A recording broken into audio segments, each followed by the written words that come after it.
बोला बोला बाबा भूतनाथ की। बोला बोला देवघर वाले बाबा की।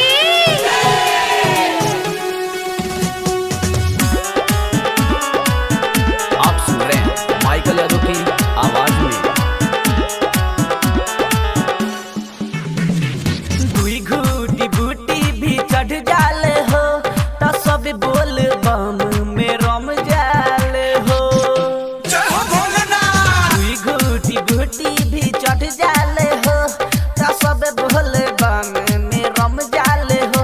जल्दी छलकता चले गगरिया में, गगरिया में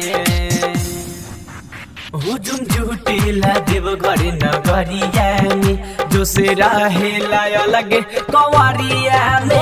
हुजुम जुटेला देवघर नगरिया में, जो से रहेला अलग कंवरिया में। कंवरिया में, कंवरिया में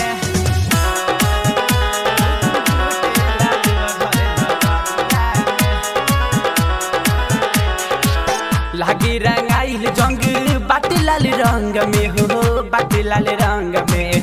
बम बम गरजिला सभी बाऊ मंग में हो, सभी बाऊ मंग में, सभी बाऊ मंग में हो, सभी बाऊ मंग में। भक्ति में सबे सारा बूढ़ हो गई, नारा से नगरिया जोर हो गई, नारा से नगरिया जोर हो गई। झिम झिम बरसेला बरसा बदरिया में, बदरिया में हुजुम जुटेला देवघर नगरिया में, जो से रहेला अलग कंवरिया में। हुजुम जुटेला देवघर नगरिया में, जो से रहेला अलग कंवरिया में।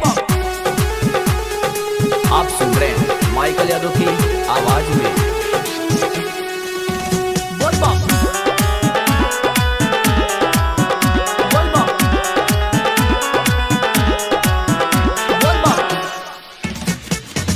मिथलेश विकास नु कैले बारियास हो, कैले बारियास हो।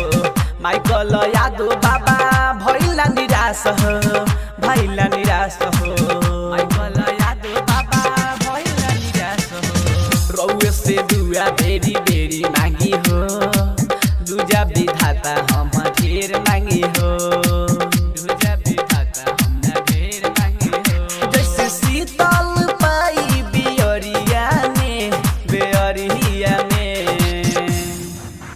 हुजुम जुटेला देवघर नगरिया में, जो से रहेला अलग कंवरिया में।